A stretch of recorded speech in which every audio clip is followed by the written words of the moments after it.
इस कार्यक्रम के प्रायोजक हैं रायपुर होम्स। कारोबारी सप्ताह के अंतिम दिन स्टॉक मार्केट एक नई ताजगी के साथ ओपन हुआ।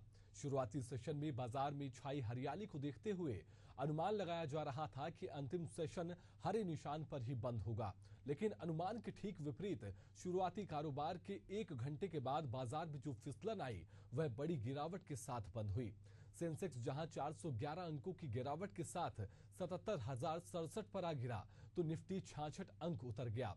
वहीं बैंक निफ्टी जो बीते दिनों शानदार कारोबार कर रहा था, अंतिम कारोबारी दिन करीब 122 अंक नीचे गिर गया और 51,661 पर बंद हुआ। कुल मिलाकर सप्ताह का अंतिम दिन निराश करने वाला साबित हुआ। नमस्कार, मैं हूं सिद्धांत और स्वागत है आपका हमारी खास पेशकश स्टॉक पे टॉक पर।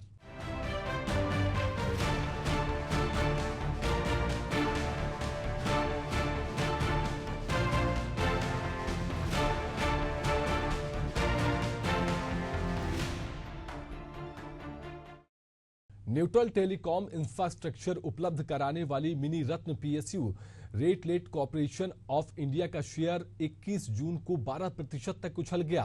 कंपनी को साउथ सेंट्रल रेलवे से 20.22 करोड़ रुपए से ज्यादा का वर्क ऑर्डर मिला। यह ऑर्डर साउथ सेंट्रल रेलवे से सिकंदराबाद डिवीजन के 523 आरकेएम में आईपीएमपीएलएस के प्रोविजन के लिए टेलीकम्युनिकेशन वर्क को लेकर है। इस कॉन्ट्रैक्ट को 18 जून 2025 तक एग्जीक्यूट किए जाना है।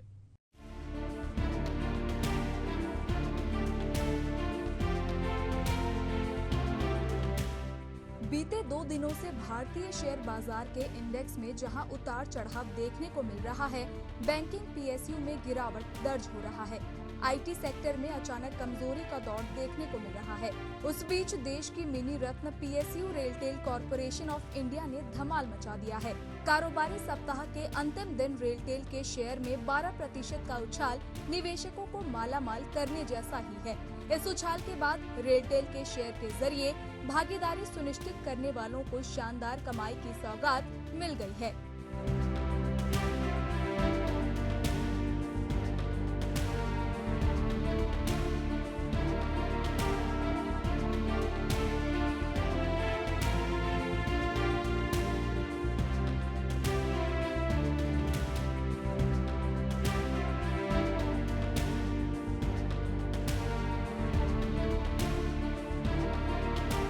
रेलटेल का शेयर सुबह बढ़त के साथ 438 रुपए 95 पैसे पर खुला। इसके बाद ये पिछले बंद भाव से 12% चढ़कर 488 रुपए 65 पैसे के हाई तक गया।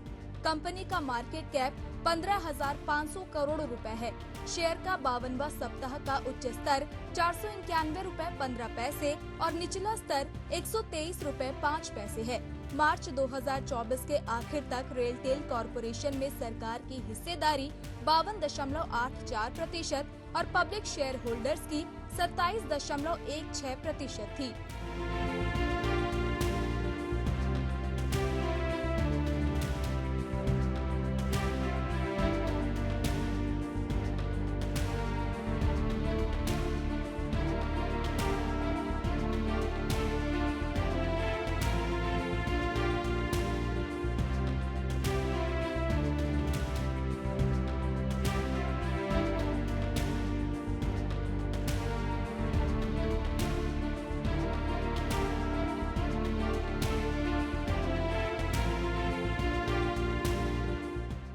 Mini Ratna PSU RailTel corporation of India का जनवरी से मार्च 2024 तिमाही में शुद्ध मुनाफा सालाना आधार पर 3% बढ़कर 77.53 करोड़ रुपए हो गया। एक साल पहले इसी तिमाही में ये 75.24 करोड़ रुपए था। मार्च 2024 तिमाही में कंपनी की कुल आय सालाना आधार पर बढ़कर 852 करोड़ रुपए रही, जो मार्च 2023 तिमाही में 707.29 करोड़ रुपए थी।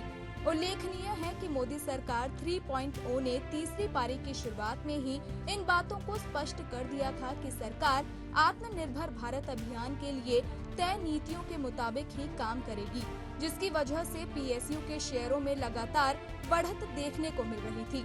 लेकिन जारी कारोबार सप्ताह में पीएसयू के शेयरों में मुनाफा वसूली की वजह से गिरावट दर्ज हुई है। ब्रोकरेज के अलर्ट के मुताबिक करीब 90% ट्रेडर्स फ्यूचर्स एंड ऑप्शंस में पैसे गंवाते हैं। अब खुदरा ट्रेडर्स को घाटे से सुरक्षित रखने के लिए सरकार इसकी ट्रेडिंग महंगा करने पर विचार कर रही है। यह जानकारी सूत्रों के हवाले से मिली है कि जानकारी के मुताबिक F&O ट्रांजैक्शन पर सिक्योरिटीज ट्रांजैक्शन टैक्स यानी कि STT बढ़ाया जा सकता है। वहीं सरकार का target high frequency trading HFT और हेज फंड्स है। आपको बता दें कि केंद्रीय वित्त मंत्री निर्मला सीतारमण ने गुरुवार 20 जून को अगले महीने पेश होने वाले बजट से पहले फाइनेंशियल सेक्टर और कैपिटल मार्केट के साथ प्री बजट चर्चा की।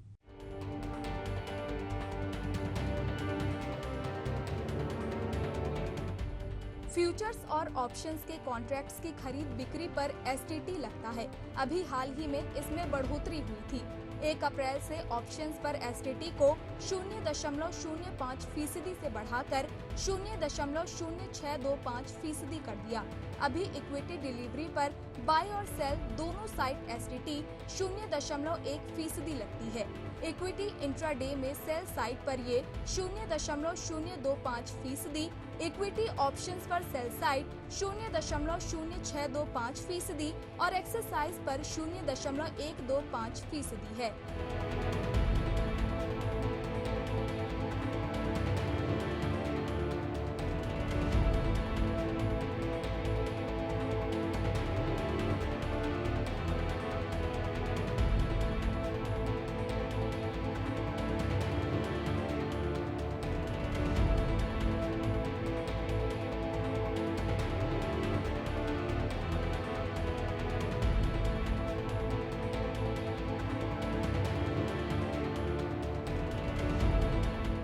बाजार नियामक सेबी लगातार याद दिलाता रहता है कि 10 में से 9 ट्रेडर्स को F&O में घाटा होता है। ऐसे में माना जा रहा है कि STT में बढ़ोतरी की जाती है तो इससे कुछ नियंत्रण आएगा। STT को पहली बार करीब 20 साल पहले वर्ष 2004 में लाया गया था। स्टॉक मार्केट से जुड़े जो भी लेन देन हैं, उन पर ये लगाया जाता है। केंद्र सरकार का अनुमान है कि वित्त वर्ष 2024 में इसे 27,625 करोड़ रुपए की STT मिल सकती है, जो पिछले वित्त वर्ष के लिए रिवाइज्ड बजट एस्टिमेट से 10.5% अधिक है। वहीं 18.24 लाख करोड़ रुपए के डायरेक्ट टैक्स कलेक्शन एस्टिमेट का ये करीब 1.5% है। देश की सुपर प्रीमियर और luxury furniture brand Stanley lifestyle का IPO सब्सक्रिप्शन के लिए कारोबारी सप्ताह के अंतिम दिन आज खुल गया। यह इश्यू 25 जून तक खुला रहेगा। वहीं भारतीय मार्केट में इसका कोई लिस्टेड पीयर्स नहीं है। अधिकतर एनालिस्ट इस इशू को सब्सक्राइब करने की सलाह दी है। वहीं ग्रे मार्केट में इसके शेयर IPO के अपर प्राइस बैंड में 162 रुपए यानी 43.9% GMP पर है। हालांकि मार्केट एक्सपर्ट्स के मुताबिक ग्रे मार्केट से मिले संकेतों की बजाय कंपनी के फंडामेंटल और फाइनेंशियल्स के आधार पर ही निवेश से जुड़ा फैसला लेना चाहिए।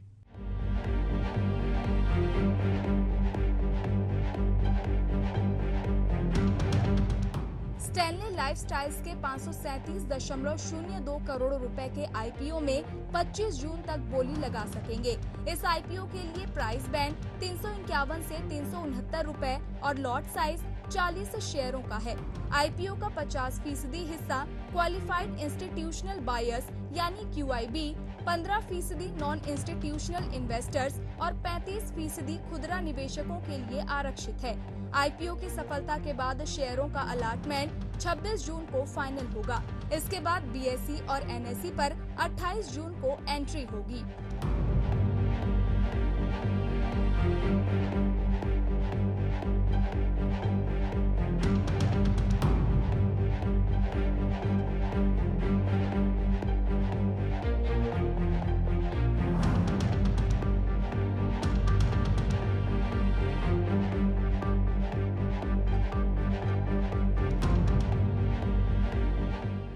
इस IPO के तहत 200 करोड़ रुपए के नए शेयर जारी होंगे। इस इशू के लिए रजिस्ट्रार कैफिनटेक है। इसके अलावा ₹2 के फेस वैल्यू वाले 91,33,454 शेयरों की ऑफर फॉर सेल विंडो के तहत बिक्री होगी। ऑफर फॉर सेल विंडो के तहत स्टैनले इसके 11.8 लाख शेयर बेचेगी। इसके अलावा निवेशक Oman India joint investment fund 2 भी 55,45,000 शेयर बेचेगी।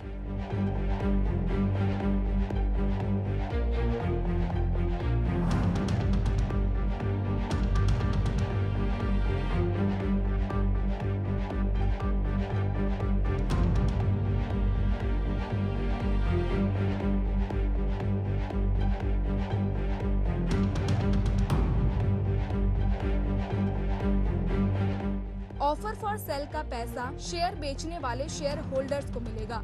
वहीं नए शेयरों के जरिए जुटाए गए पैसों के इस्तेमाल की बात करें तो 90.1 करोड़ रुपए का Stanley level next, Stanley boutique और sofas and more by Stanley के नए स्टोर्स खोलने, 10 करोड़ रुपए का पुराने स्टोर्स के रेनोवेशन, 40 करोड़ रुपए का एंकर स्टोर्स खोलने, 6.6 करोड़ रुपए का कंपनी और सब्सिडरी के लिए नई मशीनरी और इक्विपमेंट की खरीदारी में इस्तेमाल होगा। बाकी पैसों का इस्तेमाल आम कॉर्पोरेट उद्देश्यों में होगा। मार्केट रेगुलेटर सेबी ने लिस्टेड गड़बड़ियों को रोकने के लिए नया सर्कुलर जारी किया है। इस सर्कुलर का मकसद आईपीओ और रीलिस्टेड कंपनियों के ट्रेडिंग में गड़बड़ी को रोकना है। वहीं मार्केट रेगुलेटर ने प्री सेशन कॉल ऑक्शन के नियम बदल दिए हैं। इसके अलावा एक्सचेंज सर्विलांस भी बढ़ाए जाएंगे। प्री सेशन कॉल ऑक्शन नियमों में बदलाव पर सेबी का नया सर्कुलर कहता है कि यह सेशन अब 1 घंटे यानी 60 मिनट का होगा।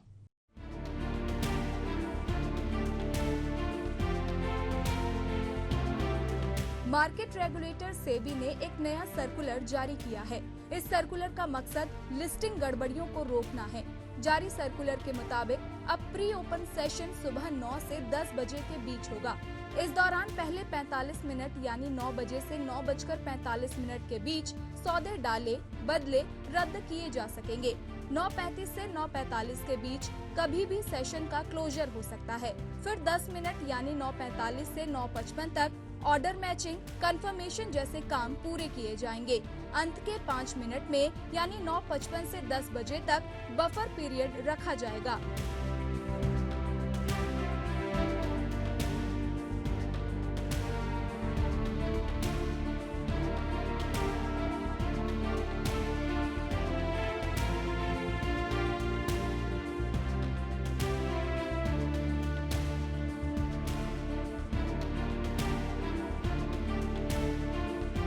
जारी सर्कुलर के तहत प्री कॉल ऑक्शन के नए नियम 18 सितंबर 2024 से लागू माने जाएंगे।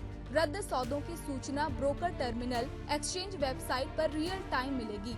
सेबी ने कहा कि ये पहल उन ऑर्डर को कैंसिल करने के जवाब में किया गया है जो कॉल नीलामी सत्र के बंद होने से ठीक पहले हाई प्राइस और बड़ी मात्रा में दिए जाते हैं, जिससे झूठी डिमांड और आपूर्ति पैदा होती है और आम निवेशकों के नुकसान के लिए संभवतः कीमत में हेरफेर किया जाता है।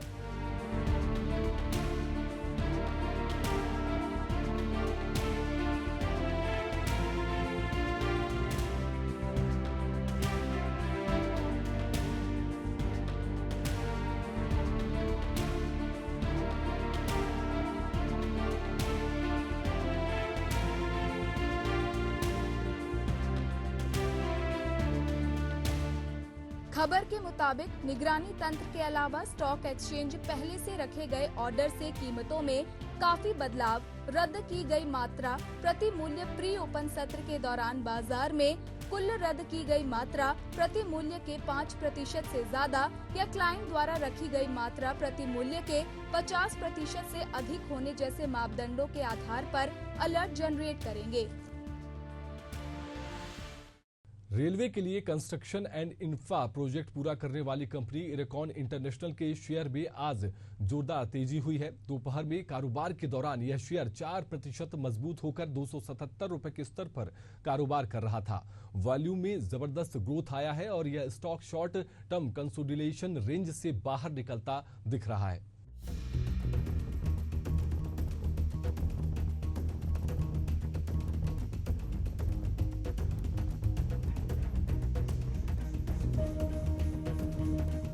HDFC सिक्योरिटीज ने इरकॉन इंटरनेशनल के शेयर में अगले 10 दिन के लिहाज से खरीद की सलाह दी है। ब्रोकरेज ने कहा कि शॉर्ट टर्म का कंसोलिडेशन पूरा होता नजर आ रहा है और ये रेंज से बाहर निकला है। वॉल्यूम में उछाल इस ट्रेंड को सपोर्ट कर रहा है। शॉर्ट टर्म के सभी मूविंग एवरेज के ऊपर से ये स्टॉक ट्रेड कर रहा है।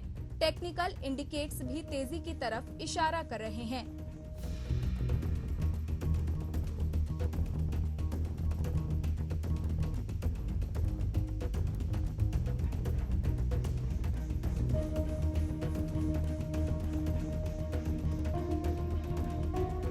ब्रोकरेज ने अगले 10 दिन के लिहाज से 299 रुपए का टारगेट दिया है। 279 रुपए की रेंज में खरीद की सलाह दी गई है। गिरावट आने पर 269 रुपए की रेंज में ऐड करने की सलाह है। उसके ऊपर आने पर 265 रुपए का स्टॉप लॉस रखना है। इस हफ्ते में स्टॉक ने 266 रुपए का लो और 285 रुपए का हाई बनाया। 21 मई को स्टॉक ने 301 रुपए का ऑल टाइम हाई बनाया था।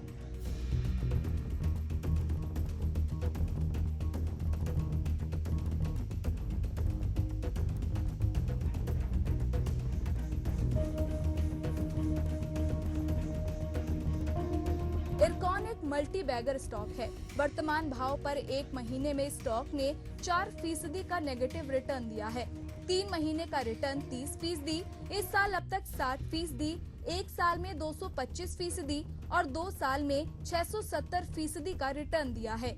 ये रेलवे के लिए इंफ्रा प्रोजेक्ट्स पूरा करती है। इसमें नवरत्न का दर्जा मिला हुआ है। भारत के अलावा Malaysia, Nepal, Bangladesh, south Africa, Myanmar और श्रीलंका में भी इसका कारोबार फैला हुआ है।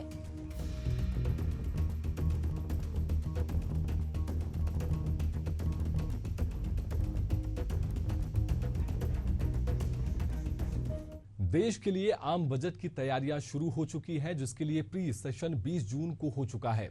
अब सभी को इंतजार रहेगा कि वित्त मंत्री निर्मला सीतारमण इस बार किसे क्या तोहफा देंगी। हालांकि जिस तरह के संकेत मिल रहे हैं उसके मुताबिक इस बार फोकस पूरी तरह सैलरीड क्लास पर हो सकता है। वहीं टैक्स सेशन में कुछ बदलाव किए जाने की प्रबल संभावना नजर आ रही है।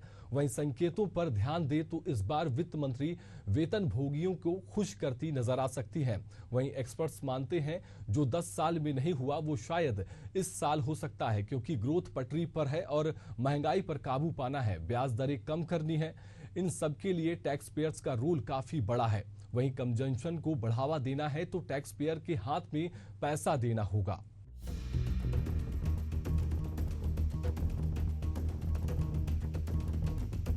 मोदी 3.0 सरकार का पहला बजट जुलाई मध्य में आने की संभावना है।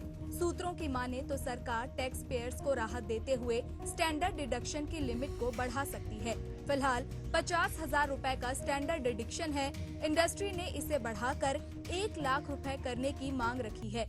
Travel, printing, stationery, books, staff salary, vehicle running, maintenance, mobile expense जैसे खर्च को देखते हुए उनके अलाउंस में बढ़ोतरी होनी चाहिए। 50,000 रुपए का स्टैंडर्ड डिडक्शन इन सब खर्चों को पूरा करने के लिए काफी नहीं है। इन्फ्लेशन और बढ़ती स्टैंडर्ड ऑफ लिविंग को देखते हुए स्टैंडर्ड डिडक्शन को 1 लाख रुपए करना चाहिए। सूत्रों की माने तो इस पर विचार किया जा रहा है, लेकिन लिमिट को बढ़ाकर सीधे डबल नहीं किया जाएगा। इसे 75,000 रुपए तक बढ़ाया जा सकता है।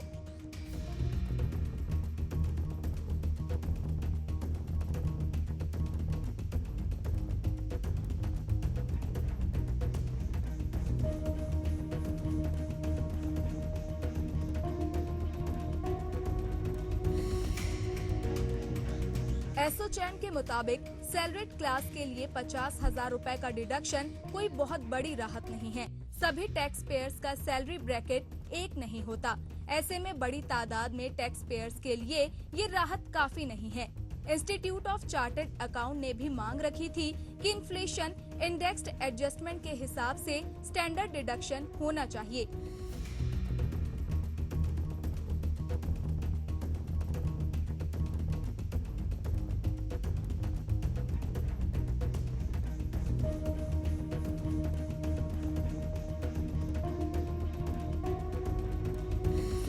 मानना कहना है कि बजट में सैलरीड और पेंशन होल्डर्स के लिए स्टैंडर्ड डिडक्शन की लिमिट को मौजूदा 50,000 रूपए से बढ़ाकर 75,000 रूपए कर सकती है। सरकार टैक्स पेयर्स को राहत देते हुए स्टैंडर्ड डिडक्शन की लिमिट को बढ़ाएगी, लेकिन सीधे डबल बेनिफिट देने का कोई इरादा नहीं होगा। पर्सनल फाइनेंस एक्सपर्ट भी मानते हैं कि इसे बढ़ाने से टैक्स पेयर्स को काफी फायदा होगा।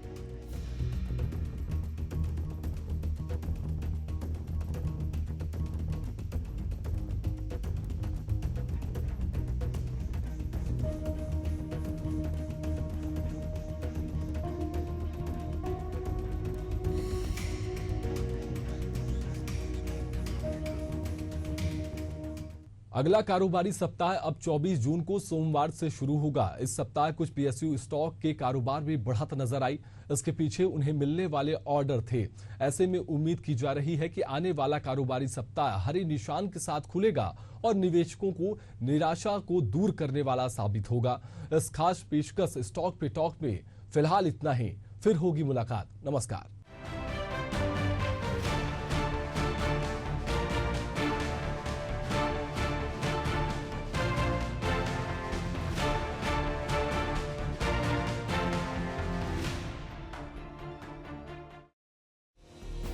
इस कार्यक्रम के प्रायोजक हैं